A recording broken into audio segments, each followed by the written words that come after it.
The Albany black bear that survived being hit by 2 cars and shot with tranquilizer darts and a shotgun has finally been put down after toppling from that tree where it sought refuge in an Albany neighborhood. Many at the scene and many of you still wondering tonight why the bear had to be killed. DEC says he was so badly injured that it was the humane thing to do. But they had talked of killing that bear long before they knew the extent of its injuries. Our Craig Smith spoke with an animal expert tonight to get you some answers. And he joins us live now in the studio with what he found out. Craig? Hi, Greg. Well, we asked former state wildlife pathologist Ward Stone to talk about some of the factors at play here. He shares the sentiments of those who would have tried to save the bear, but also understands the thinking that leads to the state's protocol in cases like this one. This time of year, they get on the move, they separate out from their mother. Dr. Stone says when a young bear travels alone, adult males will push him out of their territory, sometimes right out of the woods. Next thing you know, they're confused because they're on roads and parking lots and streets and people. They call it a nuisance bear. Is that an apt term? Well, somebody made it a nuisance, or a number of people. You know, they put dog food out, they left their garbage out, they didn't put their garbage in.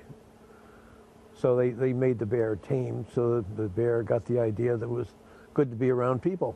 But as this latest case shows, it's more likely to lead to the bear's death.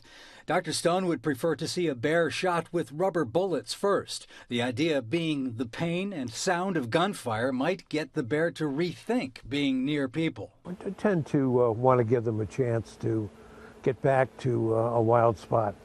But if it's got 2 tags in a year, it's been a nuisance bear, which I think in their terms means that it's been bothering people.